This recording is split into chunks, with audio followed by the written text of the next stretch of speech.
que te coincida.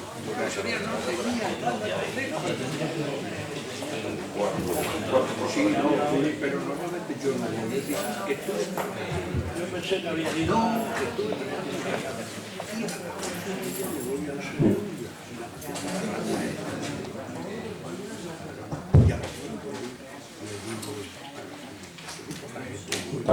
Sí. Y en ese momento... Buenas noches a todos. Bueno, pues antes de todo yo querría rogar al auditorio, pues si no les importa, que coloquen los móviles en silencio, porque es que después cuando empiezan las llamadas y los WhatsApp a lo mejor puede romper el normal desarrollo del acto.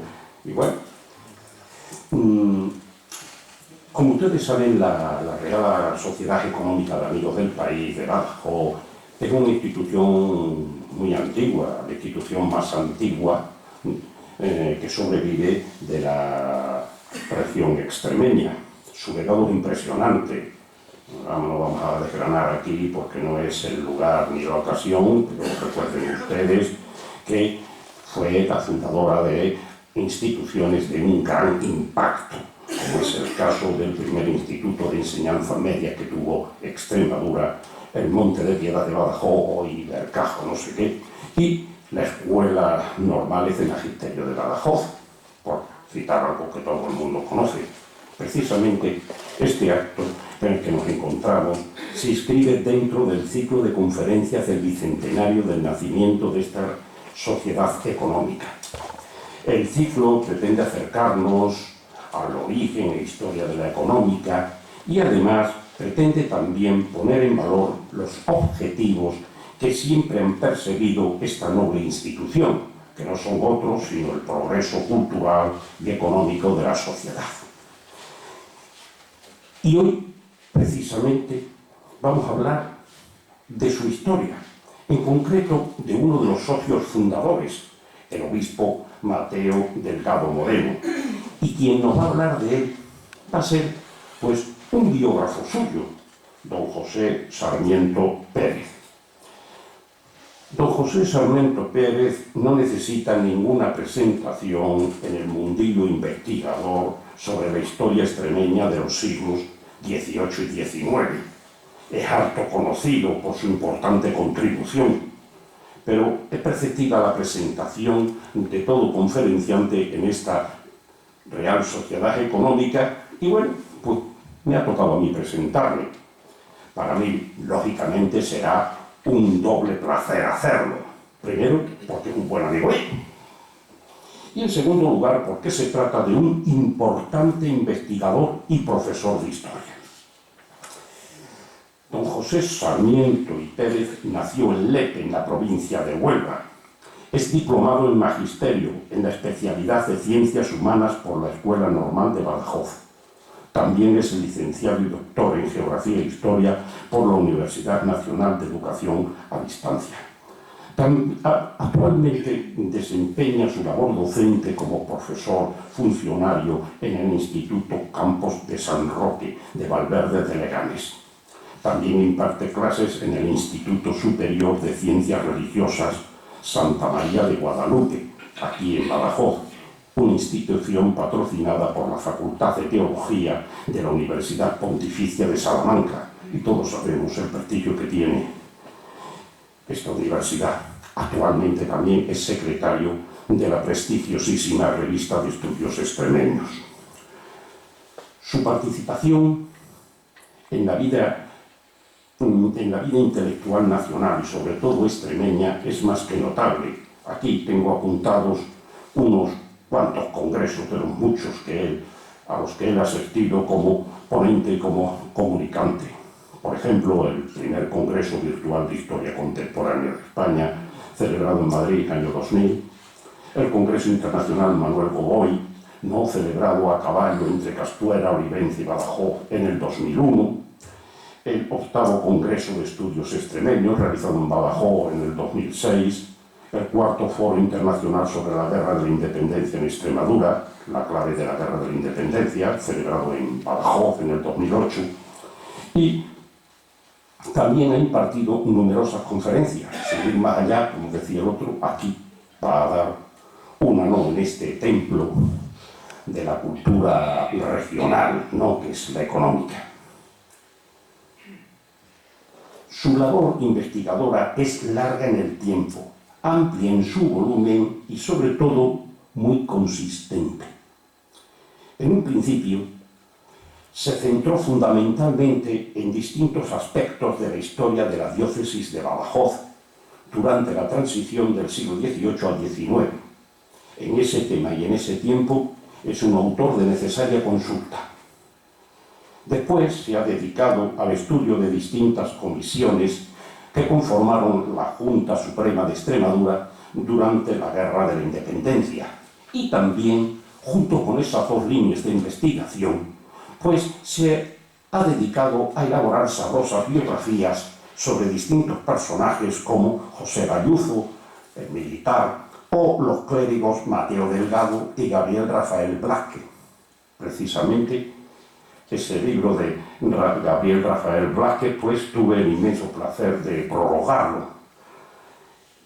Entre sus publicaciones caben destacar algunos de los siguientes libros: Represión eclesiástica en Badajoz, 1824-1825. Reforma beneficial en la diócesis de Badajoz durante la crisis del antiguo régimen, 1769-1841. Mateo Delgado Moreno, arzobispo-obispo de la diócesis de Badajoz, 1754-1841. La Junta Suprema de Extremadura en la Guerra de la Independencia Española, Comisión de Gracia y Justicia, 1808-1812.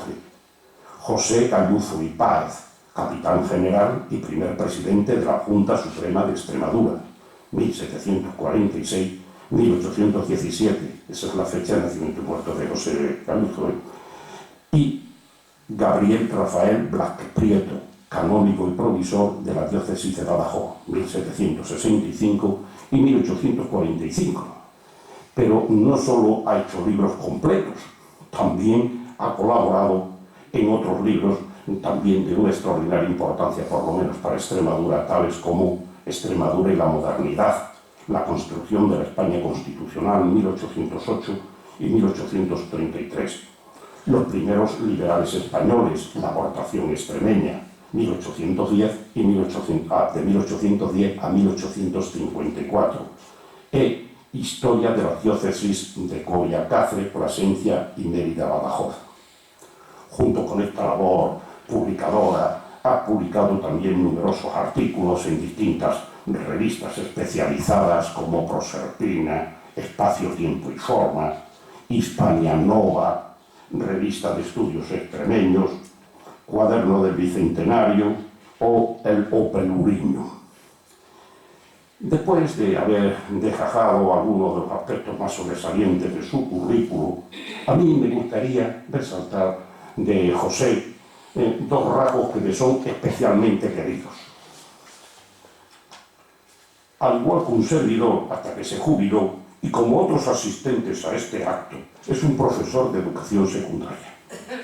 Hoy por hoy, los profesores de secundaria o de enseñanzas medias somos un pilar fundamental en la investigación histórica de Extremadura. Y además, realizamos esta investigación mediante un esfuerzo ímprobo por las exigencias lectivas crecientes de la Consejería de Educación de Extremadura y, por cierto, por su nula incentivación de la investigación entre los docentes de enseñanzas medias. Más bien al revés, les ponen trabas. Solo se muestran favorables esos hilos de la Consejería cuando el tema de investigación se centra sobre banalidades didácticas o pedagógicas vinculadas ideológicamente a esta anciana reforma educativa que sufrimos y que ya empezó en 1985, que lleva 30 años con que sí, con que no, ¿eh? Bueno, el otro rasgo que yo querría resaltar de José Sarmiento es su modo de investigar. Es un hombre concienzudo, que se zambulle en los archivos con decisión hasta agotar sus fuentes. Por eso sus trabajos son tan contundentes y sus conclusiones son tan concluyentes. Por eso me atrae tanto la lectura de su trabajo. Ahora tendremos el placer de escuchar su disertación sobre aquel polémico, porque polémico sí que fue, obispo de Badajoz, que fue Mateo Delgado Moreno. Muchas gracias por anticipar y vamos a... Buenas noches. Muchas gracias por estas palabras, Miguel Ángel. También quisiera darle las gracias a doña Maruja Antúnez, al equipo directivo de la Real Sociedad Económica de Amigos del País de Badajoz, por haberme invitado a esta conferencia y en la celebración del bicentenario de esta institución. Y hago también extensible, por supuesto, al público asistente. La conferencia la he basado en mi libro titulado Mateo Delgado Moreno, arzobispo-obispo de la diócesis de Badajoz, 1754-1841, que publicó la Diputación de Badajoz en el año 2008 y lo he dividido en 3 apartados: biografía general del obispo, pensamiento político y pensamiento pastoral. Comienzo con la biografía del obispo. Mateo Delgado Moreno, hijo legítimo de don José Delgado Navarro y de doña Ana Vázquez Moreno, nació en Oliva de Jerez, Oliva de la Frontera, el 15 de febrero de 1754. Fue bautizado por don Manuel Gómez Merchán en la iglesia parroquial de San Marcos de dicha villa el 18 de febrero de ese mismo año. Sus abuelos paternos eran de Galaroza y los maternos de Oliva. Parece ser que vino al mundo en un edificio que luego sería el palacio y posteriormente convento de las Hermanas de la Cruz en Oliva de la Frontera. Sobre su procedencia familiar, Antonio del Solar y Taboada y el marqués de Cidoncha expusieron que aquel dignísimo sacerdote pertenecía a una familia muy buena, muy católica y acomodada, pero no de grandes de España. Cursó sus primeros estudios en el Seminario Metropolitano de San Antón, donde entró como colegial porcionista el 3 de septiembre de 1766, cuando contaba con 12 años de edad. En dicha institución estudió filosofía y moral, continuó su formación más tarde en la Universidad de Sevilla y completó sus estudios posteriormente en la Universidad de Santo Tomás de Ávila entre los años 1774 y 1777, obteniendo respectivamente los grados de bachiller, licenciado y doctor en Sagrada Teología. Con 23 años de edad fue nombrado primer catedrático de Filosofía y Teología en el Seminario de San Antón. Desde 1789 ocupó el cargo de rector del seminario. En el desarrollo de su labor pedagógica contó entre sus discípulos con Manuel Godoy, el futuro príncipe de la paz, siendo su preceptor en gramática y latín. Encumbrado Godoy a la privanza de Carlos IV, consiguió en principio para su antiguo confesor, el nombramiento de capellán de honor y penitenciario de la Real Capilla en 1794. Fue abad del Real Sitio de la Granja de San Ildefonso, en cuyo tiempo tuvo la sacristía de la Catedral de Lérida, hasta que le fue conferida la de arcediano en la Catedral de Guadalajara. Finalmente, el 9 de agosto de 1802, fue promovido a la silla episcopal de Badajoz por muerte de don Gabriel Álvarez de Faria, que era tío de Godoy. Debo decir que Godoy ayudó a mucha gente, tanto familiares como amigos, aquí en Badajoz. Y uno de estos casos fue don Mateo Delgado, elevándolo prácticamente a una figura fundamental dentro de la Real Capilla con Carlos IV. Don Mateo Delgado, con el objeto de llevar a cabo de la mejor manera posible el gobierno de su diócesis, se empezó a rodear de personas que él creía más capacitadas para su desempeño. Por ejemplo, nombró como provisor de la diócesis a don Gabriel Rafael Blázquez Prieto. Este es el último libro que he dedicado precisamente al vicario, que fue un personaje importantísimo en la diócesis, porque el obispo, de pensamiento lo que es absolutista, sin embargo, el vicario provisor era de pensamiento liberal. Viéndose las dos figuras, se pueden ver las tensiones ideológicas que había en ese momento en el Badajoz de principios del siglo XIX. Sería una figura fundamental porque fue el que sustituye precisamente a Mateo Delgado Moreno cuando fue expulsado de la diócesis, haciéndose cargo del gobierno eclesiástico de la misma. Durante la Guerra de la Independencia, El prelado dio muestras de espíritu de sacrificio, de generosidad y de un acendrado patriotismo. El día 30 de mayo de 1808 ocurrió en Badajoz un tumulto popular que le costó la vida al comandante general don Toribio Grajera de Vargas, tercer conde de la Torre del Fresno. En vista de las dificultades que se presentaron para el entierro del cadáver del finado, el provisor y el obispo le dieron sepultura sin ceremonia alguna y a altas horas de la noche en la iglesia de las religiosas descalzas de Badajoz. El vacío de poder que se originó en España como consecuencia de la salida de su rey legítimo, en ese caso Fernando VII, desencadenó un proceso mediante el cual terminaron por asumir el poder unas instituciones inéditas, surgidas de abajo arriba, capaces de satisfacer las aspiraciones populares que le habían visto defraudadas por la actitud contemporizadora de las autoridades del régimen con respecto a los franceses. El proceso comenzó con el nombramiento de una junta de gobierno por parte de Fernando VII, cuando éste tuvo que acudir a Bayona para atender las convocatorias de Napoleón. El Consejo de Castilla, el máximo organismo existente entonces en España, sufrió una pérdida paralela de prestigio. Como consecuencia, por todas partes, proliferaron las juntas, cuya formación y composición se presentaron de forma muy variada. Se impuso para ello la necesidad de coordinar a las juntas locales y a las provinciales mediante la creación de una junta central, para que aunase los esfuerzos bélicos y al mismo tiempo mantuviese viva la conciencia de la unidad nacional. Don Mateo Delgado perteneció a la Junta Suprema de Extremadura y actuó como vocal en algunas de sus sesiones y dirigió la Comisión de Justicia.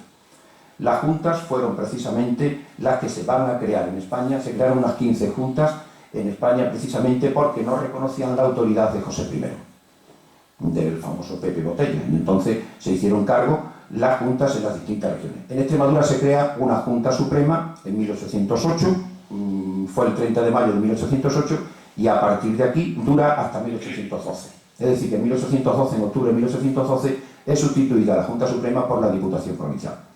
Durante esos 4 años la Junta se va a dedicar fundamentalmente a lo que fue el desarrollo de la guerra de independencia, a los suministros y a la organización de las tropas, todo lo que tenía que ver con los ejércitos.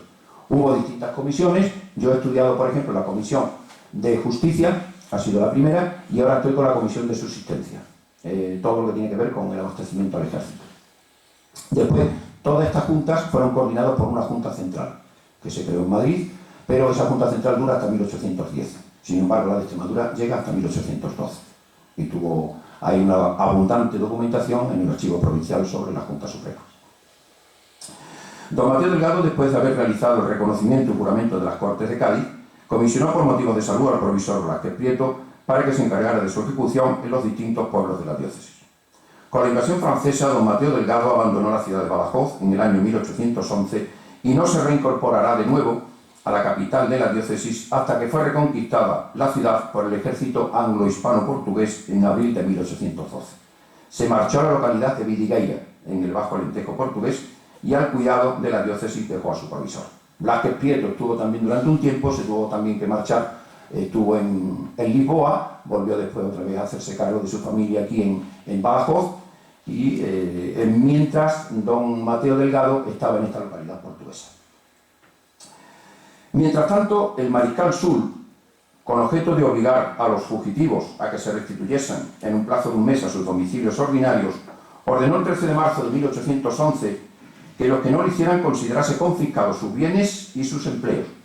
Muchos, como don Mateo Delgado, prefirieron esto a reconocer como rey a José I.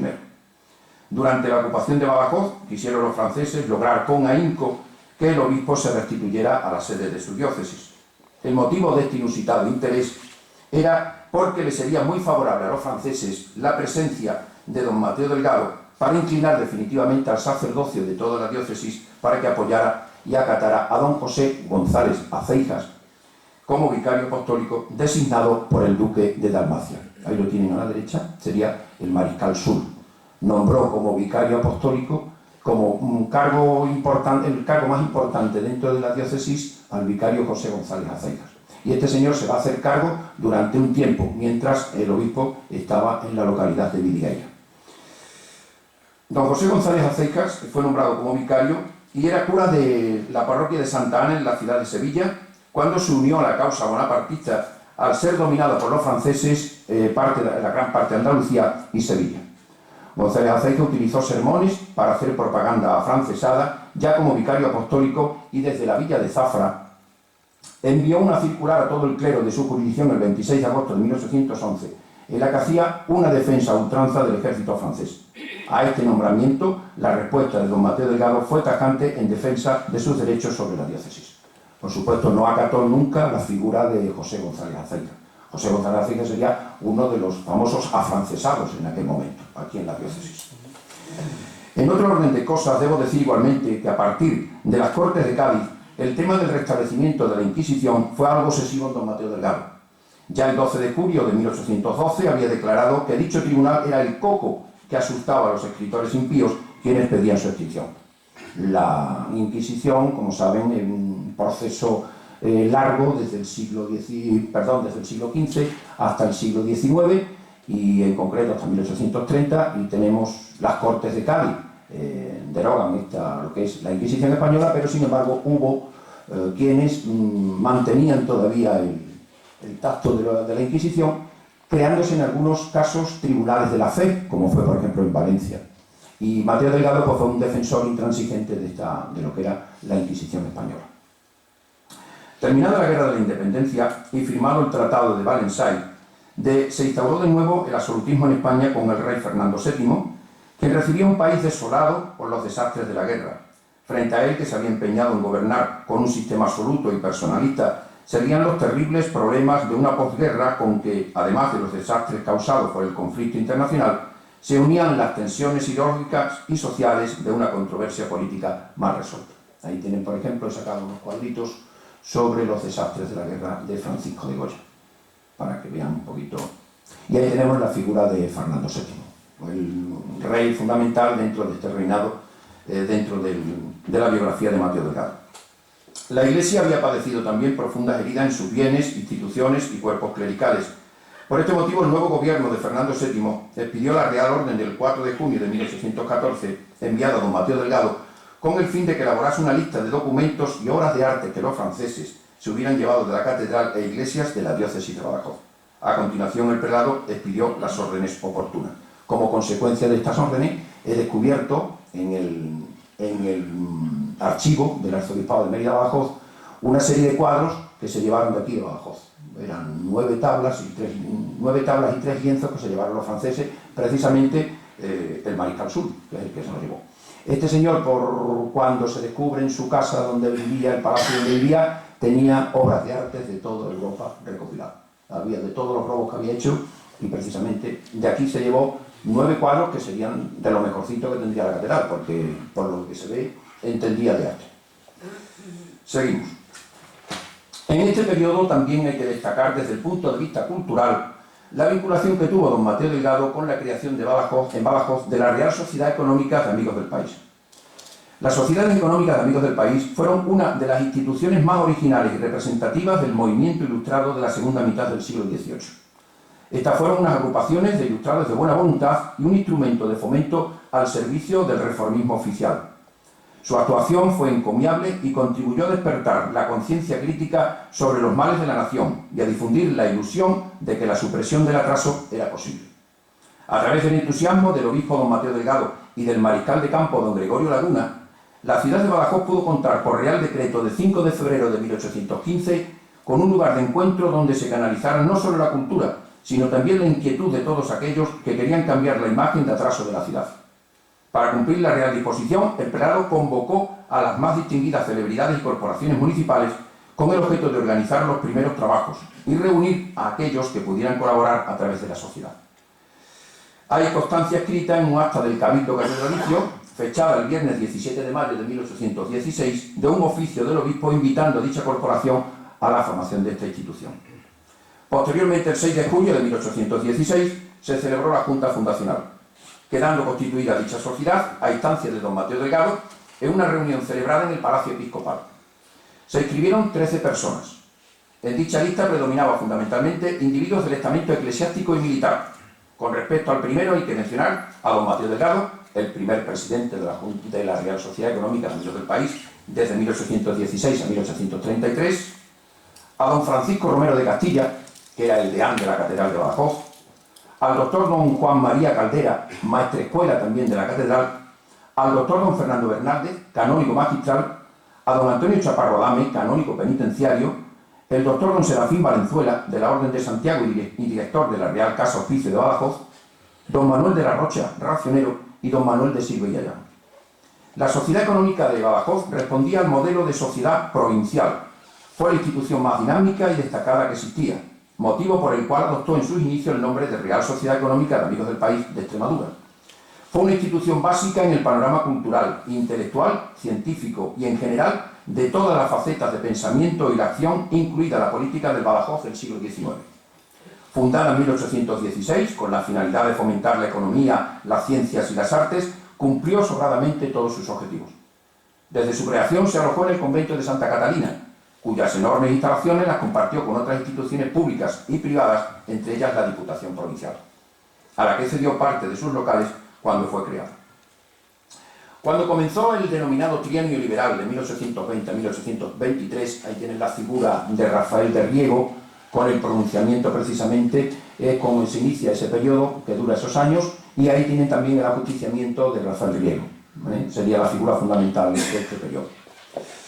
Durante este periodo, don Mateo Delgado, junto con el Cabildo Catedralicio, realizaron el juramento de la Constitución de Cádiz el 2 de abril de 1820.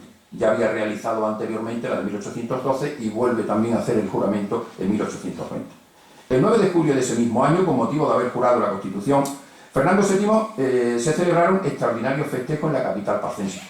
El obispo don Mateo ofició una misa solemne en la catedral y para tal evento se reunió el jefe superior político con todos los seguidores y un considerable número de invitados. Se cantó solemnemente con gran orquesta lleno de voces un Te Deum, el Te Deum Laudamus, con las preces y oraciones dispuestas por la Iglesia. Hubo repique de campanas, fuegos artificiales, corridas de toros y otros actos que dieron a la ciudad un ambiente festivo. Si durante la Guerra de la Independencia don Mateo Delgado se había marchado de la sede episcopal, ahora durante el trienio siguió la misma pauta, retirándose a su villa natal, Oliva de la Frontera.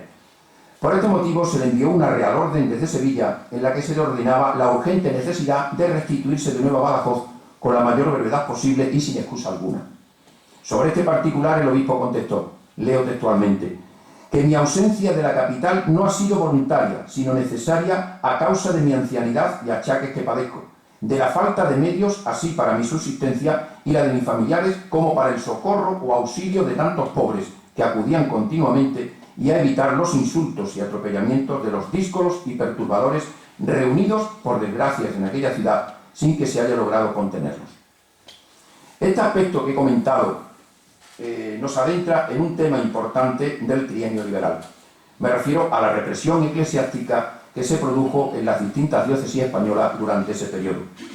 La diócesis de Badajoz no se vio libre de ese aspecto. Don Mateo, según su declaración, se vio increpado y obligado a marcharse de su sede episcopal, al igual que otra parte del clero pacense, que también sufrió agravios por algunas disposiciones gubernamentales, como fueron las Reales Órdenes de 29 de junio y 1 de octubre de 1822. Estas Reales Órdenes obligaron primero a eclesiásticos de otras catedrales de España a venirse a la de Badajoz, y eclesiásticos de esta catedral de Badajoz enviados a otras diócesis, a otras catedrales de España. Hubo un trasiego importante y además que se cumpliera a rajatabla, no hubo vuelta atrás por parte de los gobiernos liberales. El trienio liberal acabó en Badajoz con la entrada en la ciudad el 3 de noviembre de 1823 de las tropas de los 100.000 hijos de San Luis, mandadas por el duque de Angulema. En este año se produjo la segunda restauración de la monarquía absoluta. Cuando el rey desembarcó en el puerto de Santa María y se vio libre del control al que había sido tenido o sometido por los liberales, olvidó sus promesas de perdón y declaró nulos y sin ningún valor los actos del gobierno llamado constitucional. Es decir, volvemos otra vez, en el periodo del reinado de Fernando VII, otra vez a la monarquía absoluta. Hubo un primer periodo, de 1814 a 1820, monarquía absoluta, de 1820 al 23, trienio liberal, y de 1823 a 1833, la llamada década ominosa, que es volver otra vez a la monarquía absoluta. Los comienzos de la denominada por los liberales década ominosa marcaron el vuelco de la situación, presagiando represalias contra liberales y constitucionalistas, eclesiásticos y seglares tachados como enemigos del nuevo régimen y de traidores a la patria, por el solo hecho de haber sido amigos o partidarios del sistema anterior. Con la vuelta al absolutismo comenzó la represión sistemática de todos aquellos que se habían mostrado partidarios o simplemente condescendientes con las ideas liberales. En esta línea, don Mateo Delgado, junto con el Tribunal Diocesano de Badajoz, encabezado por el entonces provisor don Antonio Chaparro Adame, que sustituye a Blázquez Prieto en el gobierno, ahí también hubo sus tensiones entre Chaparro Adame y Blázquez Prieto, fueron los principales ejecutores de la persecución que entre 1824 y 1825 se estableció contra el clero pacense, relacionado con el liberalismo. Fue a partir de esta fecha cuando don Mateo Delgado permaneció retirado de las cuestiones políticas, dedicándose fundamentalmente a las tareas pastorales de su obispado. Es decir, después de esta represión eclesiástica del tribunal, él se vuelve más a sus cuestiones pastorales, abandonando más las cuestiones políticas. Desde 1830, la evolución política del país aparecía en estrecha relación con el problema sucesorio. La promulgación en marzo de la pragmática sanción, que posibilitaba el derecho o el trono a las hembras y excluía como potencial rey de España a Carlos María Isidro, sería la base jurídica de la potencial guerra carlista. Tras la enfermedad del rey, que sirvió a don Carlos para declarar su disconformidad con la sucesión de Isabel y la amenaza de una guerra civil, su restablecimiento le llevó a convencerse de la necesidad de dar un giro radical a la política a comienzos de 1832. El día 1 nombró un nuevo gabinete, cuyo cometido principal sería hacer frente y destruir en su caso a los apoyos de don Carlos, mientras los moderados fernandinos se apoyaban alrededor de la infanta Isabel y en defensa de los legítimos derechos al trono. Así surgían isabelinos o cristinos, y por aquella fecha a la cabeza de los más exaltados de la región extremeña se encontraba don Mateo Delgado Moreno, que precisamente va a ser desterrado de la capital por esas ideas o apoyo al carlismo. Los primeros levantamientos de partidas realistas en defensa de los derechos de don Carlos se produjo durante los meses de febrero y marzo de 1833. En el umbral de la Primera Guerra Civil entre isabelinos y carlistas, pronto hubo ocasión de conocer los apoyos de estos últimos en Extremadura. A mediados de marzo, cuando de forma encubierta el infante don Carlos fue desterrado a Lisboa, al final de su camino hacia el exilio en territorio español, su séquito fue acompañado desde Badajoz hasta la frontera portuguesa por el obispo y la mayor parte del clero de la capital. Esto va a suponer que poco después estos significados carlistas extremeños sean también desterrados. Hubo parte del clero que fue desterrado también de la capital y, por supuesto, el obispo. Los últimos años de don Mateo se vieron presididos por el signo de la adversidad. A la muerte de Fernando VII, la reina gobernadora María Cristina, para salvar el trono a Isabel II, se entregó a los brazos del radicalismo liberal.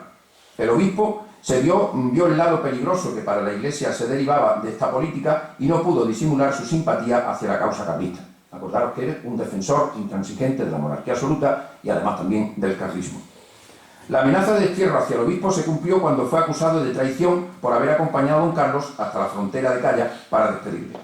Estos hechos constituyeron para los isabelinos delito flagrante de traición por parte del obispo de Badajoz, que en el 12 de octubre de 1836 recibió la orden fulminante del destierro de la capital pacense. Sin embargo, varios meses antes, en concreto el 18 de abril de ese mismo año, don Mateo abandonaba la ciudad de Badajoz.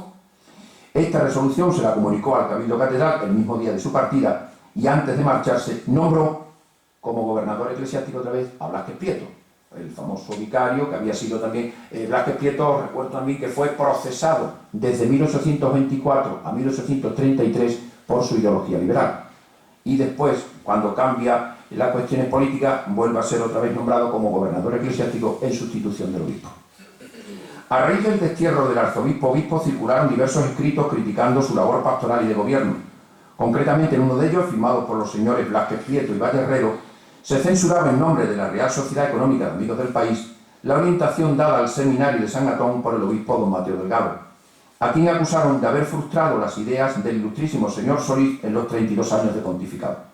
El cuerpo de la acusación estaba constituido por la prostracción cultural a que había llegado el seminario. Ahí se van viendo ya las tensiones ideológicas a partir de ese momento.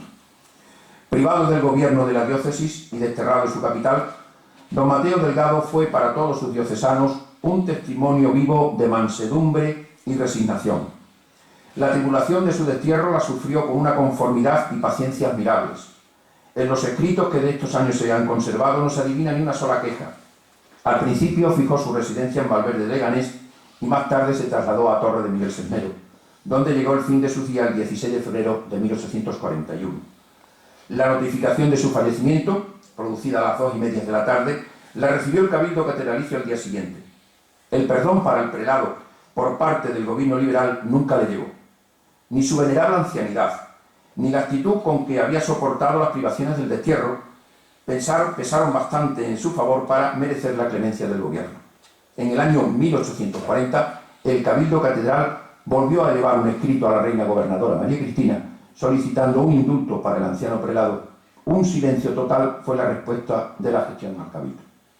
Solo unos días después de su muerte, el párroco de Oliva de Jerez, bachiller Manuel Moreno, recogía en una breve semblanza los rasgos más salientes de la vida del obispo. Por esta narración sabemos que don Mateo Delgado se ocupó personalmente de enseñar la doctrina cristiana a los niños, que empleó la mayor parte de su renta en beneficio de los pobres, fue generoso sobre todo con las monjas de clausura, de las que se preocupó con una predilección especial, se desprendería a veces de lo necesario para atender a la carencia de las monjas y al respecto solía decir, leo textualmente, no estamos en tiempo de comer bien cuando las pobrecitas de las monjas están padeciendo hambre y miseria. Fue un hombre profundamente religioso. Su episcopado fue el más largo que se conoce en el episcopologio pacense hasta ese momento. Cuando murió en Torre de Miguel Sesmero, ahí tienen la Santa María de la Candelaria, la parroquia, el 16 de febrero de 1841, a los 87 años de edad, de enfermedad, de dolor de costado, recibiendo los santos sacramentos de la penitencia, viaticos y de extremaunción, en la parroquia de Santa María, de dicha villa, de Santa María de la Candelaria, se hicieron 2 días de oficios generales con misa cantada. Sus habitantes no querían dejar salir el cuerpo de don Mateo Delgado para conservarlo en su parroquia, pero el Cabildo Catedral de Badajoz accedió a la petición hecha por don Gregorio Gamero, canónigo de la catedral, en nombre de su familia, para que el obispo fuera trasladado a su pueblo natal. El 18 de ese mismo mes salió el finado en dirección a Oliva y el 19 fue sepultado en la parroquia de San Marco Evangelista de Oliva de la Frontera, de esa población, en un hueco que se hizo en la capilla de San José. En su partida de defunción puede leerse lo siguiente, que después de pasados más de 78 horas de su muerte, no se advirtió señal alguna de corrupción del cadáver.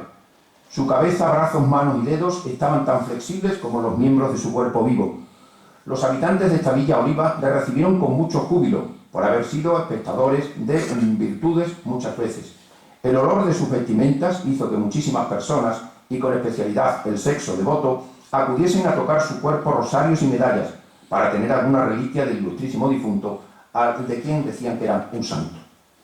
De don Mateo Delgado Moreno se conservan 3 retratos, uno de medio cuerpo y vestido de sacerdote, que se encuentra en la Real Sociedad Económica de Amigos del País, otro del autor Antonio Lusenqui, también es de medio cuerpo y tiene en la mano la hostia santa y a su izquierda una monja de la Caridad, señalando las labores que presentan 7 niñas, discípulas de las hijas de la Caridad, que él trajo también a Badajoz, y el tercero también de medio cuerpo, con la mano derecha en actitud de bendecir y en la mano izquierda un libro. Por último, debo decir que no es posible ocuparse del arzobispo-obispo, hijo ilustre de la villa de Oliva de la Frontera, sin acordarse de la Santísima Virgen de Gracia, patrona de la localidad, pues le tuvo particularísima devoción. Él reunió y publicó una colección de canciones dedicadas a esa Virgen que reflejaban el sentir popular. Segundo aspecto, pensamiento político. Don Mateo Delgado fue un defensor intransigente de la monarquía absoluta. Fue el obispo típico del antiguo régimen, que le tocó vivir un periodo muy conflictivo para la mentalidad que profesaba. Su episcopologio estuvo claramente influenciado por los avatares políticos de ese momento, comulgando en ocasiones con ideologías contrarias a sus convicciones, aunque siempre que tenía oportunidad o la situación lo permitía, mostraba ora su rechazo a actuaciones gubernamentales, ora su adhesión a la monarquía absoluta de Fernando VII, e incluso al carlismo, como hemos visto.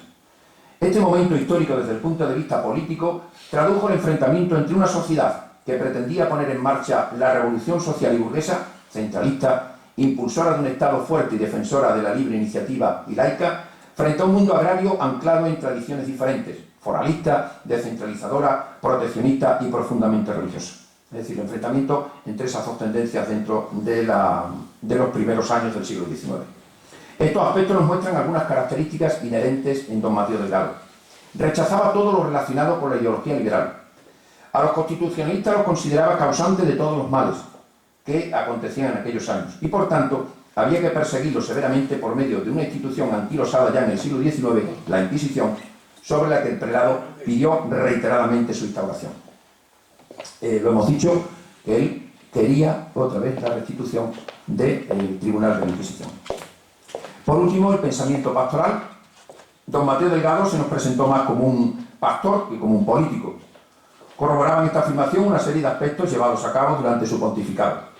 Su estrecha relación con el seminario de San Gatón, la publicación de una serie de cartas pastorales dirigidas tanto al clero como a los feligreses, una lista de libros publicados prohibidos en 1826, el restablecimiento de la Compañía de Jesús, las numerosas ordenaciones que asistió a distintas localidades del obispado, las visitas pastorales realizadas, los 3 concursos parroquiales que se promulgaron con el objeto de cubrir los curatos vacantes, los 3 planes beneficiales que elaboró, las discrepancias con las autoridades gubernamentales sobre extractación, secularización y desamortización de los bienes eclesiásticos que se efectuaron a raíz de los gobiernos liberales. La relación con el seminario de Badajoz fue muy directa. Recordemos que fue alumno, catedrático y rector de dicha institución. Para la dirección del seminario trajo también a la congregación de San Vicente de Paúl, saben que también ha hecho ahora centenario, y la trajo precisamente él. Y además lo puso también en la dirección de la casa de ordenandos.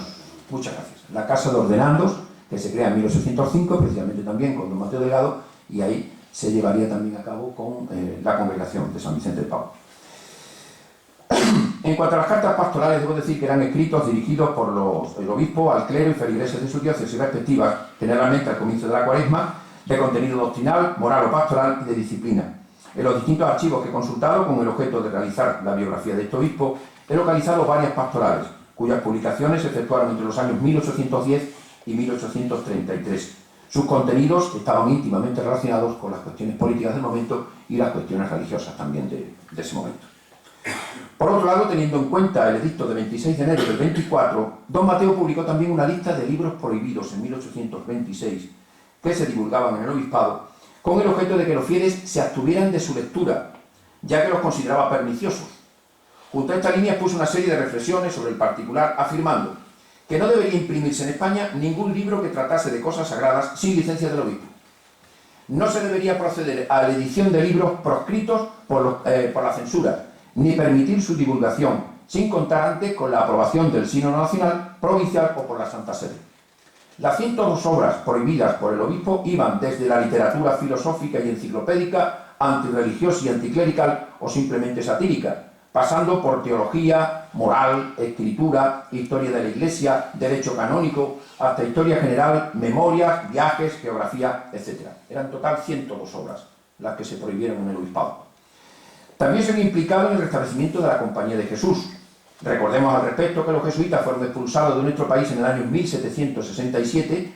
3 colegios tuvo la Compañía de Jesús aquí en la diócesis, en Fregenal de la Sierra, Badajoz e Higuera de la Real, y su restablecimiento se llevó a cabo en el año 1815. Y fue ante todo iniciativa personal del rey Fernando VII. Don Mateo Delgado también pidió su restablecimiento en su jurisdicción e incluso dio dinero para que volvieran los jesuitas también aquí a Badajoz. Otro aspecto importante fueron las numerosas ordenaciones que don Mateo Delgado realizó durante su episcopado. El expediente de solicitud de órdenes constaba de la petición del interesado, diversos documentos oficiales, la certificación del párroco, profesores, declaraciones de testigos, etc. El factor herencia era escrupulosamente estudiado por medio del examen del árbol genealógico, debía ser hijo legítimo o legitimado por su siguiente matrimonio, observándose meticulosamente estos puntos, principalmente relativos a la limpieza de sangre.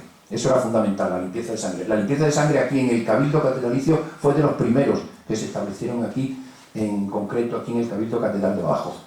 Y era meticulosamente estudiado porque actuaba la Inquisición.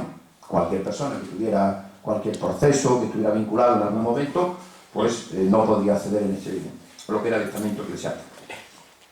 Sobre este particular estudiado en el archivo del Arzobispado de Mérida bajo los expedientes de órdenes que abundan desde el año 1800 a 1826. Las ordenaciones solían celebrarse de 1 a 5 cada año y en distintas épocas. La duración mínima para pasar de una orden a otra en unos 3 meses. Por las manos de don Mateo pasaron un total de 451 individuos. La mayoría de los aspirantes procedían de los pueblos de la diócesis. seguidos de pueblos pertenecientes a las órdenes militares y a la diócesis de Coria y Plasencia. Igualmente fueron numerosas las visitas pastorales efectuadas por el obispo. Las visitas pastorales o canónicas respondían a una antigua costumbre, iniciada en la Iglesia Oriental en el siglo IV y ya presente en la Iglesia Hispana en el siglo VI. La función de vigilancia e inspección administrativa que se desarrollaban en las visitas pastorales eran competencias generalmente del obispo, que las ejecutaba personalmente o dejaba un delegado suyo, que solía ser el vicario o el provisor en ese momento. El objetivo de la visita era doble. Por un lado, abarcaba todo el conjunto de bienes y su administración, comprobación de las rentas, revisión de cuentas, estado material de los templos, utensilios, libros, ornamentos, los bancos, es decir, todo lo que tuviera que ver con la parroquia. Y por otro lado estaba el cumplimiento de los deberes, tanto de los eclesiásticos como de las personas laicas que estuvieran adscritas a la Iglesia. En el archivo del arzobispado se conservan numerosas visitas pastorales que nos ofrecen una gran cantidad de información. Eso sí, la información que nos ofrecen es fabulosa de todas las parroquias. Por el contrario, debo decir que fueron muy escasos los concursos parroquiales convocados por don Mateo Delgado en su dilatado episcopado. Tan solo se convocaron 3 oposiciones a curatos. Antes había oposiciones en las parroquias, tenían que presentarse los eclesiásticos, tenían que presentar su currículum y hacer 3 exámenes, se baremaba esos exámenes, se hacían las ternas correspondientes y esas ternas después, según la colocación de esa terna, sobre todo el que iba en primer lugar, era realmente el que aprobaría la oposición. Eso se realizaba tanto a nivel de canónigos como a nivel de parroquias. Y se celebraron 3 concursos, uno en 1814, otro en 1818 y otro en 1836. El primero de los concursos fue convocado el 21 de marzo y se salieron a relucir 22 vacantes, 22 beneficios vacantes. El plazo de presentación de instancia y currículum de los opositores fue de 30 días y a pesar de tan dilatado periodo de tiempo solo comparecieron 18 opositores. Hay que ver que en esta época también la cosa no estaba tranquila y entonces muchas veces el ir a una oposición era complicado. E incluso también se daba el caso de que la diócesis de Badajoz era pobre. Era una diócesis de las más pobres de las 3 que teníamos. Las rentas de los eclesiásticos cobraban con diezmos y primicias. Y muchas veces los diezmos y primicias no se cobraban o había fraude en esas cuestiones y no cobraban lo suficiente los clérigos. ¿Qué ocurría? Que muchas veces estas oposiciones no venían gente de fuera. Casi siempre eran gente de aquí del Obispado de Badajoz. Porque los que pertenecían a las órdenes militares tenían asignados unos sueldos en maravedíes y entonces muchas veces no interesaba venir a parroquias que eran mucho más pobres. Entonces se quedaba prácticamente, muchas veces, como estamos viendo, muy pocos opositores se presentaban a esta convocatoria. 4 años después se volvió a convocar una nueva oposición mediante un edicto fechado el 14 de marzo del 18 y salieron a reducir 26 vacantes. El plazo de presentación se estableció en 40 días. 17 años después, en concreto el 6 de junio de 1835, don Mateo Delgado recibió una real orden del Ministerio de Gracia y Justicia por la que se le comunicaba que la reina gobernadora María Cristina había recibido noticias de que la diócesis de Badajoz no se habían vuelto a convocar oposiciones desde 1818. Por regla general siempre se convocaban unos cada 4 años. Y hasta desde 1818 hasta 1836 aquí no había habido nada. Entonces rápidamente desde Madrid le llaman la atención al obispo diciendo que no se había convocado. ¿El por qué? La respuesta del obispo no se hizo esperar. Comenzó diciendo la escasez de sacerdotes que desempeñaban la cura de alma en la diócesis, la incongruidad de los curatos fue la segunda causa que puso, y apostilló al respecto que el obispado estaba rodeado de territorios pertenecientes a las órdenes militares donde los curatos estaban competentemente dotados y no habían decaído sus rentas, porque no consistían en diezmos, sino que obtenían asignaciones maravedíes. Por lo tanto, no llamaba la atención el venir a hacer oposiciones a lo que es la diócesis de Badajoz. También había que recordar que las parroquias se dividían en categorías. Había parroquias de primera clase, segunda clase, tercera clase y cuarta clase. Las últimas, por supuesto, eran de dotaciones mínimas. Por ejemplo, se daba el caso de que en la Vicaría de Olivenza, con las poblaciones que había alrededor de Olivenza, las 5 aldeas, esas no se cubrían, esas vacantes. Es decir, se hacían oposiciones, pero no se cubrían, porque las asignaciones eran mínimas, eran muy pobres. Eso se daba también. Entonces estaba rodeado y no tenían. Por tanto, no podía esperarse que concurrieran opositores de estos territorios en el obispado. Estas justificaciones le sirvieron de poco, porque mediante otra real orden, don Mateo tuvo que convocar lo más pronto posible el concurso general. Otro tema interesante que se llevó a cabo durante el pontificado de don Mateo fue la reforma beneficial. Esto es lo que yo he estudiado en la tesis doctoral. La reforma beneficial se empezó a hacer en España a nivel de todas las diócesis españolas a partir de 1769. Hubo un decreto en el que se ponían en funcionamiento toda esta reforma. ¿Qué se pretendía con la reforma beneficial? Pues acabar con las grandes diferencias que había en las parroquias.